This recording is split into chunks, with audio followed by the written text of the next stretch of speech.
اس چیز کا غم نہ کریں کہ آپ نے غلط انسان پر اپنی محبت ضائع کر دی ہے، کیونکہ اللہ تعالیٰ نے وہی محبت آپ کو صحیح انسان کے ذریعے واپس لوٹا دے گا۔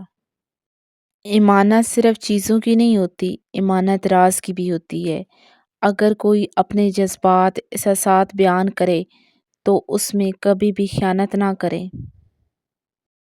لوگ بدلتے نہیں ہیں، بس ہوتا تو صرف اتنا ہے، تو آپ میں ان کی دلچسپی ختم ہو جاتی ہے یا آپ سے زیادہ دلچسپ کوئی اور مل جاتا ہے۔ تم گھبراتے کیوں ہو مقدر کے فیصلوں سے؟ کیا تم نہیں جانتے تمہارا رب کتنا غفور الرحیم ہے؟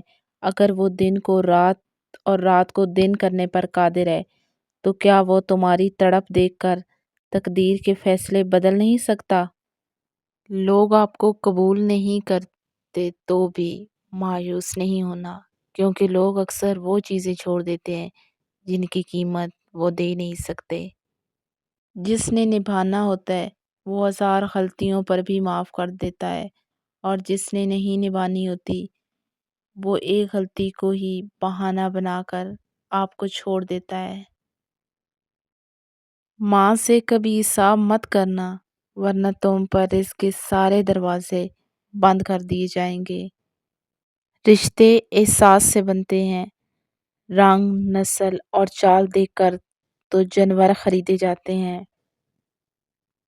بانو آپا کہا کرتی تھی، دل سے اتر جانے والے لوگ سامنے کھڑے بھی رہیں تو نظر نہیں آتے۔ زندگی میں ایک ایسے شخص کا ہونا بہت ضروری ہے جس کو دل کا حال سنانے کے لیے لفظوں کی ضرورت نہ پڑے۔ جب آپ کو ہر شخص سے شکایت ہونے لگے تو دیکھ لیجئے خرابی کہیں آپ ہی کے اندر تو نہیں۔ ماں موت سے نہیں ڈرتی، اسے مرتے وقت یہ ڈر ہوتا ہے کہ اس دنیا میں اس کے بچوں کو اس جتنا پیار کوئی نہیں کرے گا۔ والدین کی محبت کے بعد عورت کی زندگی کی کتاب میں سب سے خوبصورت صفحہ محرم کی محبت کا ہوتا ہے۔